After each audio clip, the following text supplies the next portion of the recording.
A Sociedade Teosófica no Brasil, através da Coordenadoria Local do Rio de Janeiro, está promovendo um ciclo de palestras sobre nossa fundadora Helena Petrovna Blavatsky e sua obra Doutrina Secreta. O orador deste ciclo de palestras é o nosso irmão, coordenador local das lojas do Rio de Janeiro e coordenador regional da terceira região, irmão Francisco Araújo. Com prazer, passo a palavra para o irmão Francisco. Eu gostaria de inicialmente lhes apresentar algumas informações, alguns dados acerca da pessoa que é autora ou foi autora deste monumento, Helena Petrovna Blavatsky.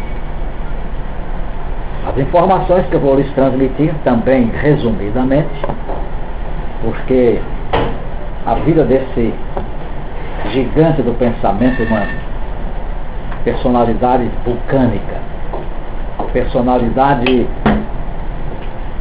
que é incomparável em termos humanos com quaisquer outras. Seja porque, apesar de portadora de um organismo frágil, de um organismo cujo sistema nervoso era altamente excitável e permanentemente excitado pelas informações e pelas pressões do mundo desconhecido, do mundo invisível, vocês vão verificar nesse breve resumo que vamos apresentar de Helena Blavatsky que não é fácil conviver com uma personalidade que nos envolva como consciências individuais, rica de enfermidades, não só físicas, mas de suscetibilidades nervosas muito acentuadas. Um dos grandes instrutores da senhora Blavatsky, a que ela chamava de mestre, meus queridos guias, dois grandes instrutores, um deles respondendo a uma indagação de uma inteligência fulgurante do mundo ocidental, Alfred Sinnett, que contribuiu muito no início da Sociedade Teosófica em contato com ela para a difusão desses conhecimentos, notadamente através de duas obras básicas de sua autoria, uma chamada O Mundo Oculto e a outra que ele intitulou O Budismo Esotérico. Alfred Sinnett questionou, indagou a um desses mestres de por que ele estava usando Blavatsky, se ela tinha mais defeitos do que virtudes.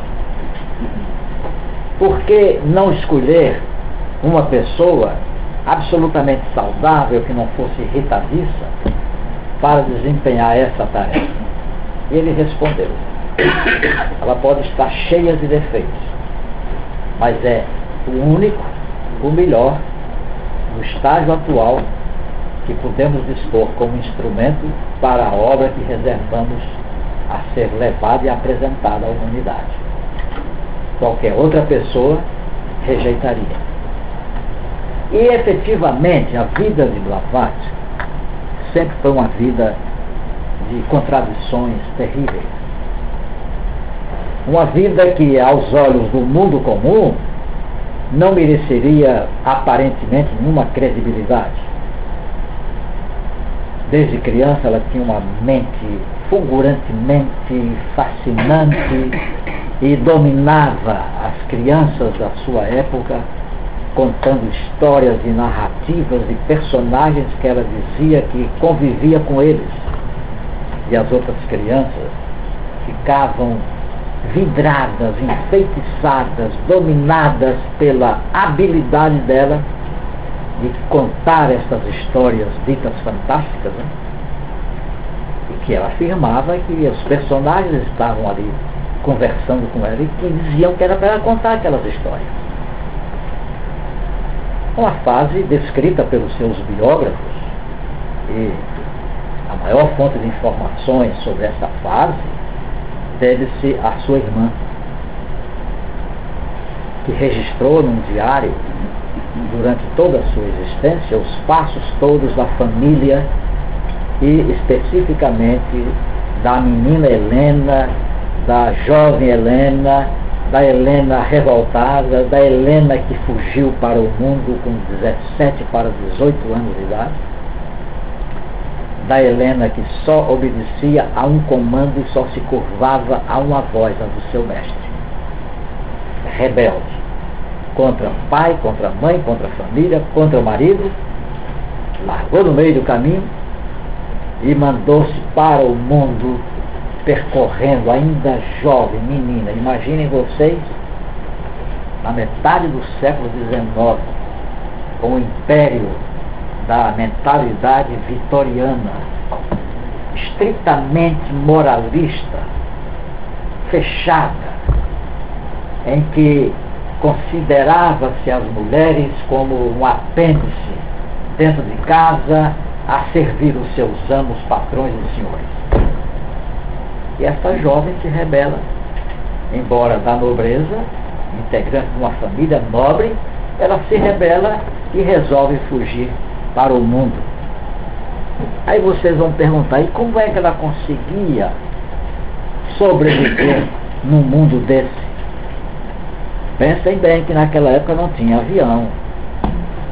Ela se deslocava no lombo de burros, em cavalos, ela se deslocava em embarcações, em barcos, e às vezes conseguia navios para ir de um país a outro, de um continente ao outro, como aconteceu nas travessias que fez mais de uma vez da Europa para o continente americano.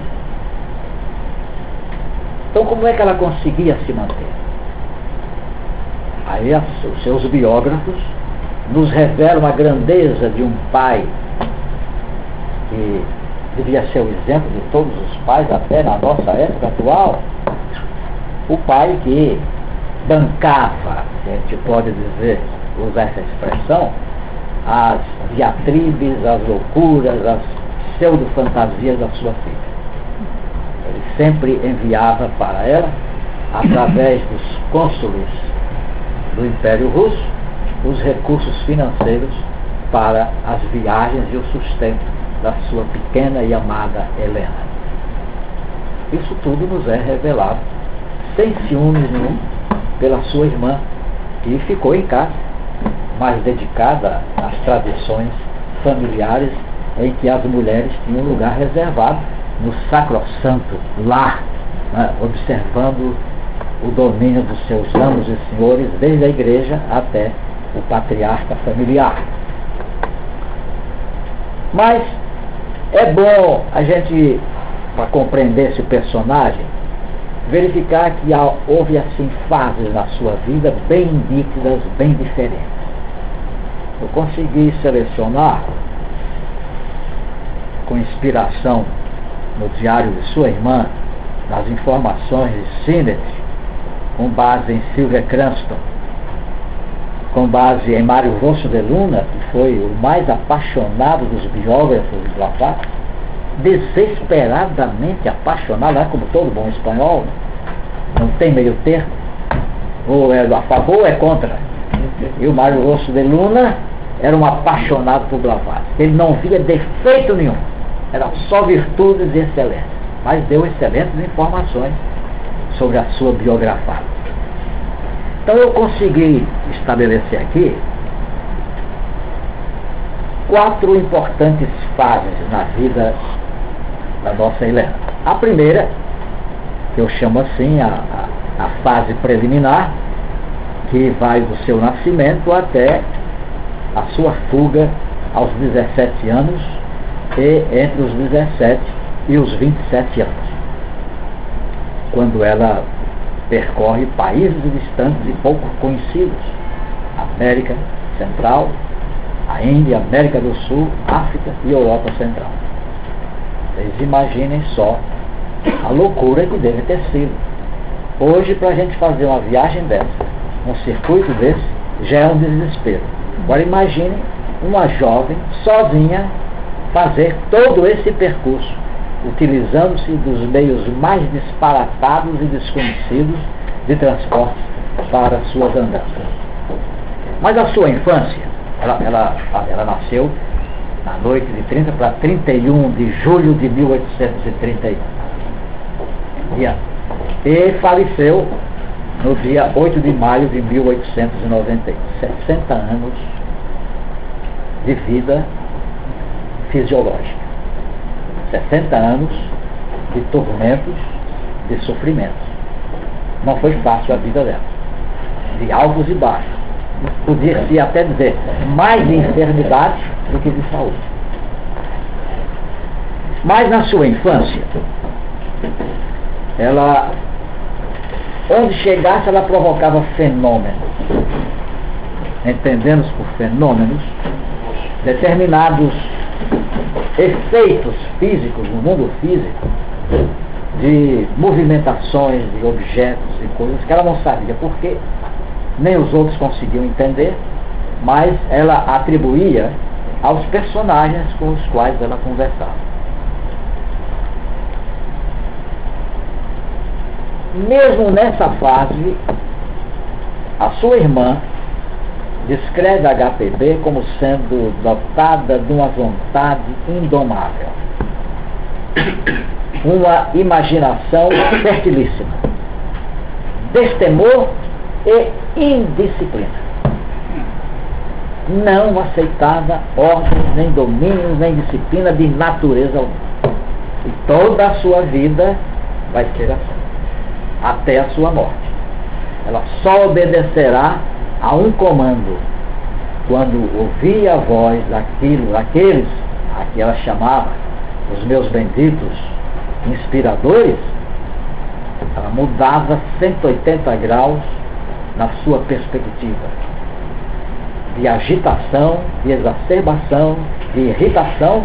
Ela se transformava completamente e não discutia, né, numa fase mais avançada. Ela ouvia a voz sempre mandando que ela se deslocasse, que ela saísse, que ela enfrentasse o mundo.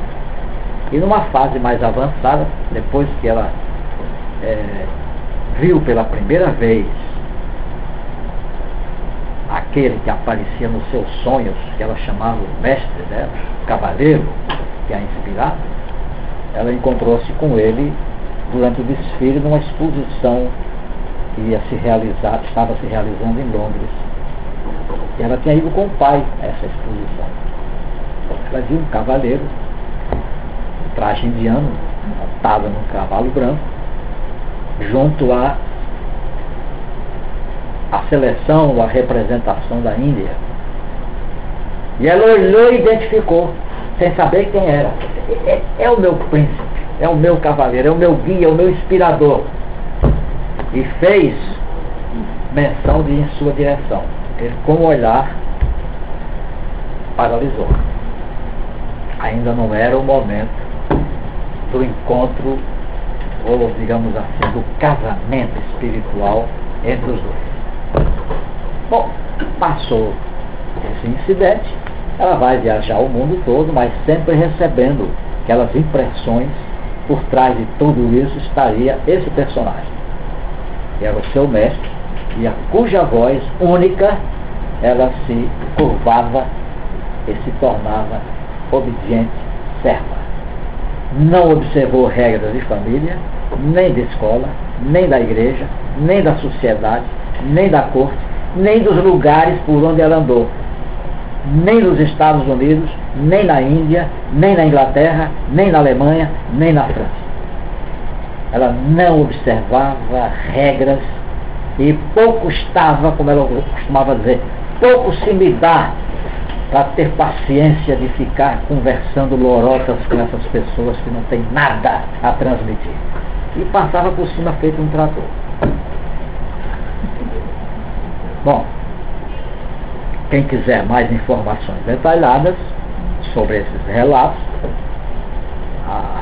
a última biógrafa dela, mas entre muitos detalhes também, que é a Sylvia Cranston, mas há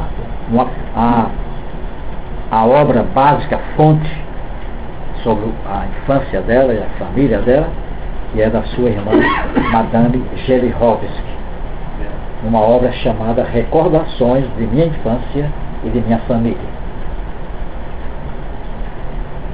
Há um incidente curioso que o Mário Rosso de Luna diz que foi a primeira grande manifestação dessa grande Mário.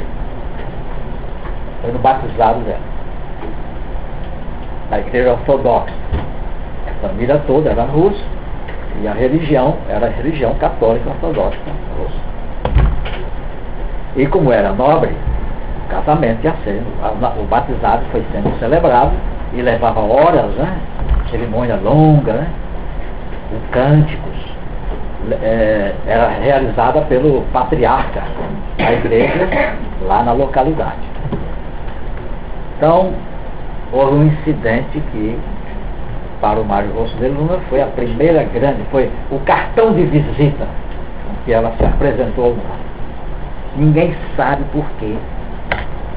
Uma vela alcançou as roupagens do pop e pegou fogo, como se estivesse se rebelando contra aquela cerimônia de submetê-la a um ritual que para ela não faria sentido. Então o Rosso de Luna classifica isso como a primeira demonstração da força de HPB em mexer com os movimentos invisíveis ou as forças invisíveis. É provável, alguns outros dizem, é provável que já tenha sido aqui uma manifestação fenomênica produzida por seres que se utilizavam, se valiam dos portais de percepção de que ela trazia naquela personalidade. O casamento dela foi, ao mesmo tempo que foi trágico, foi hilárico. O seu marido tinha assim, quase sexagenário e ela com 17 anos. E era um casamento de conveniência. Então a irmã dela diz no diário que na hora do casamento, quando lá o sacerdote perguntou se ela jurava obediência ao seu marido, a irmã disse que ela fechou os dentes. Nunca. É relato da irmã. Estava ao lado dela. Ela cerrou os dentes. Nunca. E pouco tempo depois, largou o marido e foi correr mundo.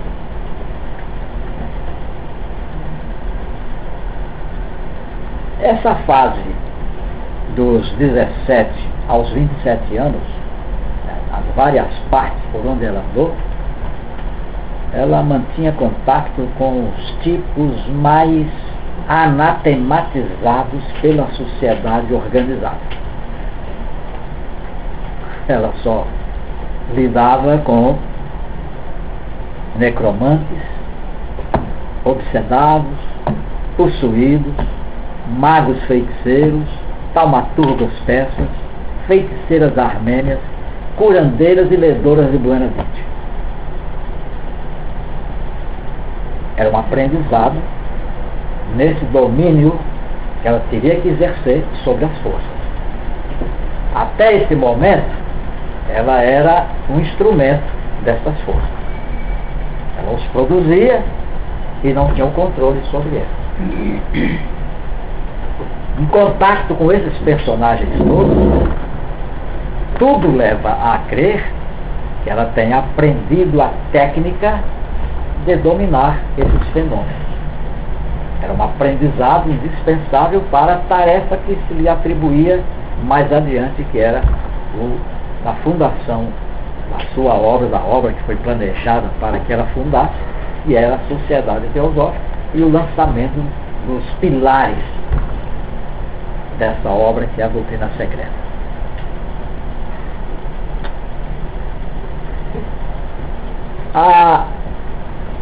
Na segunda fase, quando ela tinha 29 anos, no relato de sua irmã, depois que ela voltou de uma dessas viagens, né,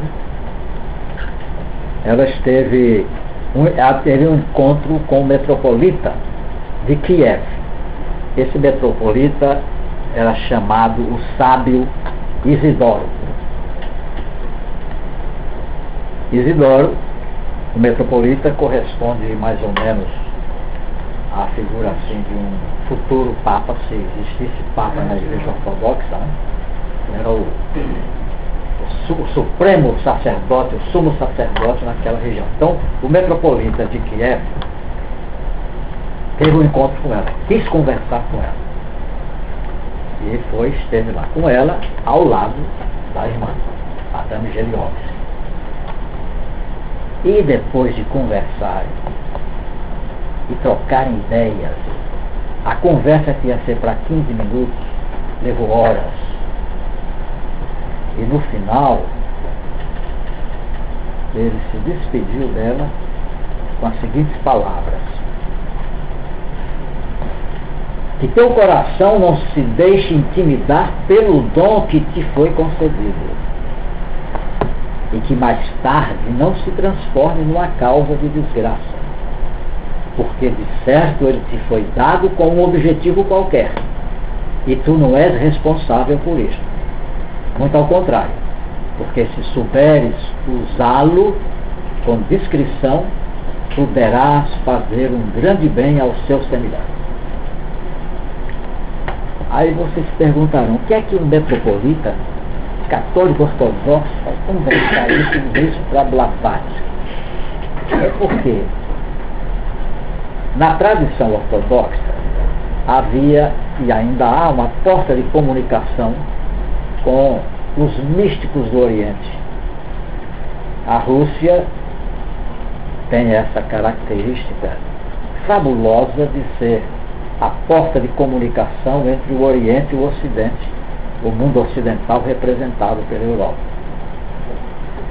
E muitos dos místicos, magos, instrutores iniciados, sempre atravessaram via Rússia aquela área de transição para o extremo Oriente, onde iam buscar informações ou suas iniciações.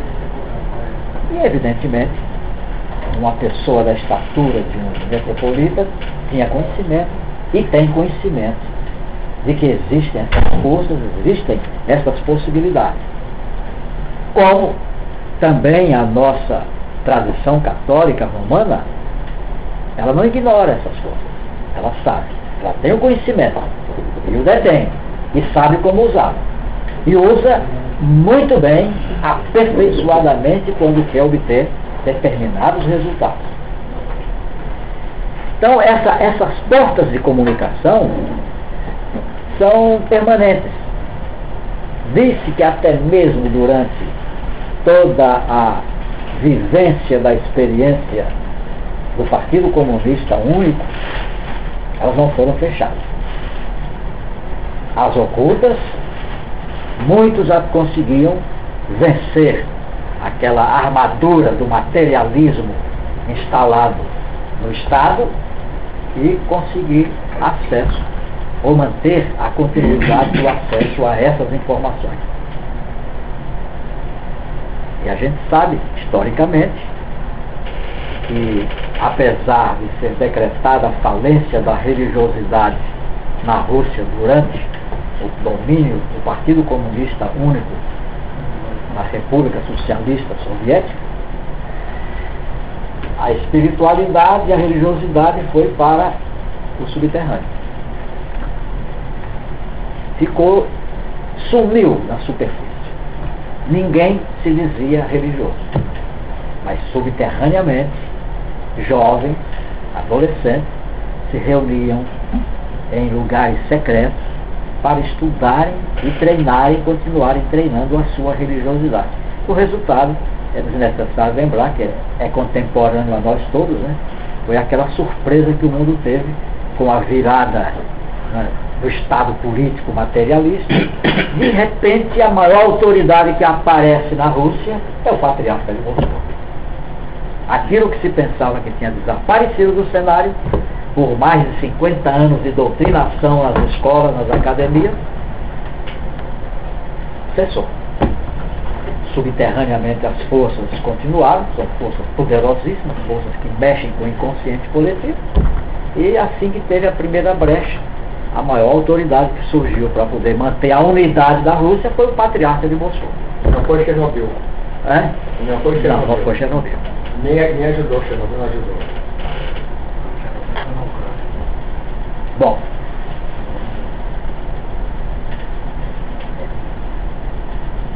esses fenômenos, a partir de 1873, começaram a ser dominados por ela. É uma das fases mais importantes. Ela os provocava conscientemente. E a partir daí, quando vem a sua terceira fase, é a fase em que ela vai, em 1870, vai tentar, já com o domínio dessas forças, ela vai tentar e chega a fundar uma sociedade espírita no Egito. Sociedade espírita destinada a estudar os médiuns e os fenômenos e as teorias e a filosofia de Allan Kardec.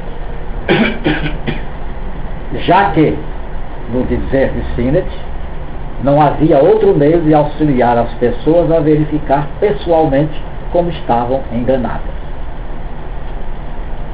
Não durou muito. Ela dissolveu essa sociedade porque só encontrou médiuns interessados em faturar recursos materiais. Ela dissolveu a sociedade e, depois dessa dissolução, reencontrou um velho amigo copta, reputado como mago, que ela havia conhecido durante a sua primeira viagem, aquela fase inicial, ao Egito. Desse encontro, e depois desse encontro, ela narra que recebeu ordens, instruções e não discutiu de ir para os Estados Unidos. Ela não perguntou, não questionou. Ela estava realizando um trabalho e de repente ela chamava o seu mestre, e disse: agora você vai aos Estados Unidos. Vai embora para os Estados Unidos. Ela não perguntou por quê, o que é que ia fazer. Ele disse: vai, que lá você vai descobrir o que é que vai fazer. E foi justamente lá nos Estados Unidos, ela foi representando um jornal, um órgão de imprensa, a investigação dos fenômenos, que estava em moda os fenômenos mediúnicos.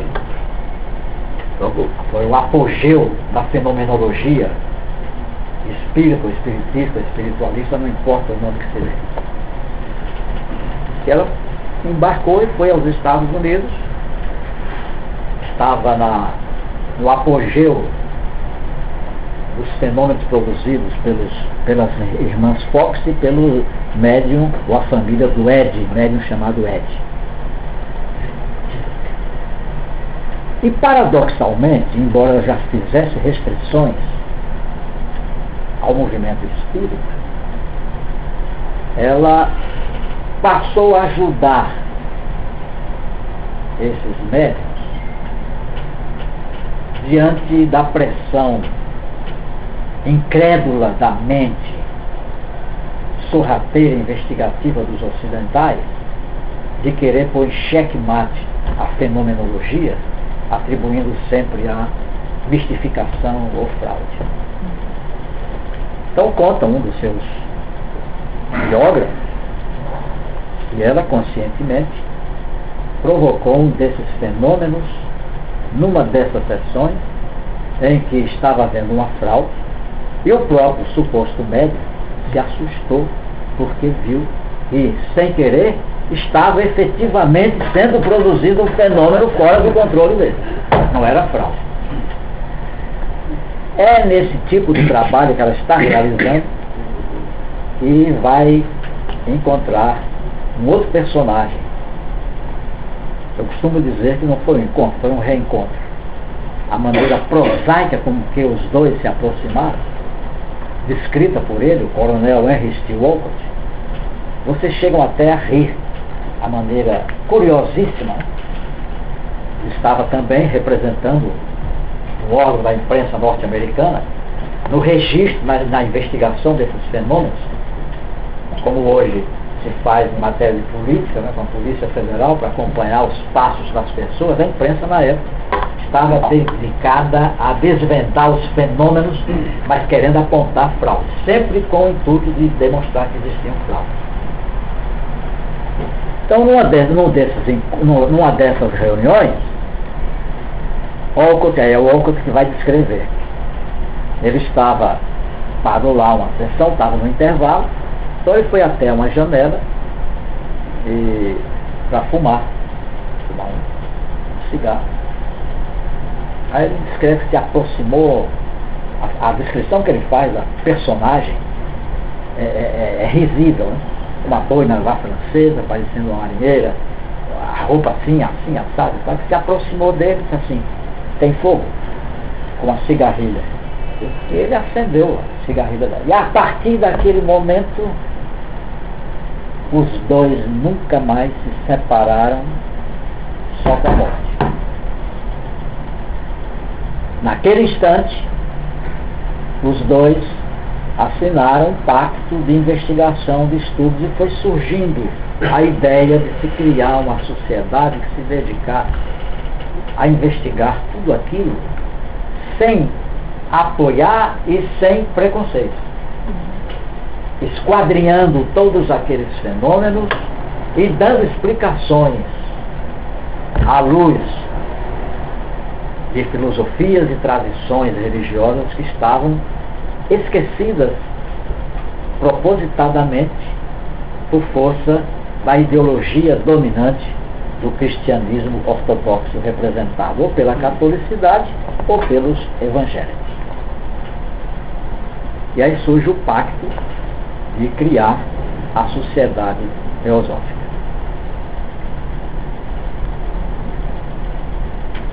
Foi fundada em 17 de novembro de 1875. E nesse momento ficou convencionado que o Olcott seria o presidente vitalício, primeiro presidente vitalício da Sociedade Teosófica, antevendo futuras confusões, futuras brigas para que a sociedade conseguisse sobreviver. Os primeiros objetivos propostos eram objetivos amplos, mas sempre no sentido de propiciar uma investigação despreconceituosa e demonstrar que havia uma unidade essencial entre todos os seres humanos.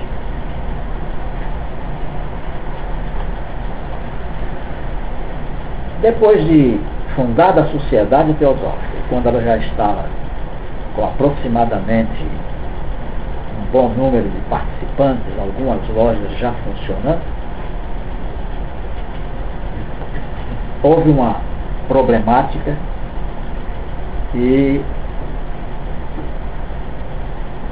em alguns momentos ela e o Olcott ficavam sentados em desespero entre aspas, e saber por que houve debandada de fulano, beltrano, nomes ilustres de pesquisadores, cientistas, filósofos, líderes religiosos.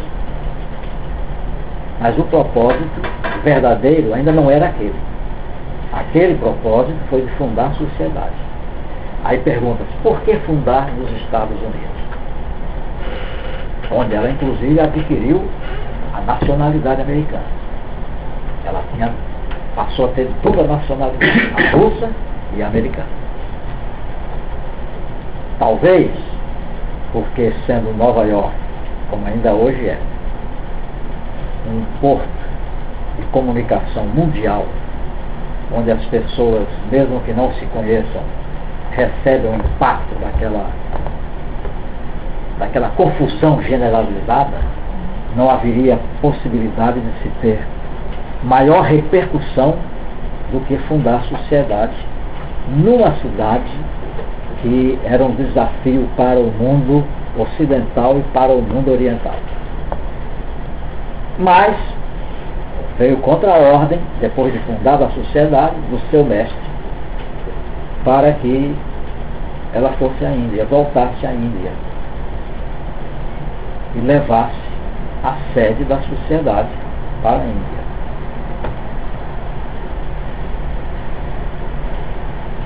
Houve um episódio interessante entre os dois. Estavam sozinhos, dentro de uma sala, ela escrevendo textos, que seriam os textos primeiros de uma das obras dela chamada Isa Sem Véu. Ela escrevia, o outro escrevendo, ela escrevia e jogava no chão, ele ia pegando aquilo, colando, para poder dar ao formato de uma sequência pelo mais ou menos lógica daquilo tudo que ela freneticamente e febrilmente ia redigindo e jogando. Aí naquele momento, num daqueles momentos, os dois estavam sozinhos na sala. Então, jocosamente, ela disse, estamos aqui reunidos, a Santíssima Trindade. Você é o Pai, eu sou a Mãe, e o Espírito Santo é o candelabro que está aqui sobre as nossas cabeças, formando a Santíssima Trindade. Mas, de qualquer modo, depois que chega à Índia, inicialmente em Bombaim, ela já, pela repercussão do trabalho dela nos Estados Unidos e as recomendações que foram dadas a autoridades anglo-saxônicas, anglo-hindus, sobre Olcott, que era um personagem muito respeitado sob o ponto de vista ético nos Estados Unidos, pois que ele, além da sua formação de engenheiro agrônomo, ele, durante a Guerra da Secessão, foi arrebatado, como quase a nação americana toda, e ficou nas fileiras do exército dos Yankees, do exército do norte. E, depois de cessada a guerra, os horrores que foram cometidos pelos vencedores, como sempre acontece, com abusos, roubos, piratarias, sequestros, estupro, tudo o que acontece no final de uma guerra, do vencedor em cima do vencido. Foi dado ao Olcott a incumbência de presidir a Comissão Nacional de Inquérito para apurar todos os desvios cometidos pelos nortistas em cima dos confederados. E com aquela mente de espada afiada, retidão, ele se desincumbiu, apurou tudo, colocou tudo nos devidos trilhos, e isso o levou a receber a mais alta condecoração do Congresso americano. Então ele é um personagem admirado por essa retidão. Então vejam vocês como é que as coisas vão sendo montadas sem que a gente saiba porquê, como e o que é que se espera. Um homem de mente retilínea, de moral inatacável, do exército norte-americano, popular, querido, insuspeito, ao lado de uma, entre aspas, né, de uma feiticeira, acossar o mundo inteiro como fraudulenta, etc. Então junta uma linha retilínea ao lado de uma vulcânica. E cabe justamente a ele ser o aparador das diatribes, dos excessos. Aí o Sinnett diz que só o Olcott é que tinha paciência de aturar o temperamento do Blavatsky, porque os outros não aturavam. Os outros se acomodavam, aceitavam, porque ela falava, quando se falava nesses ensinamentos, ela mudava completamente, então os outros se aquietavam e aceitavam. Mas o Olcott aceitava Blavatsky irrestritamente.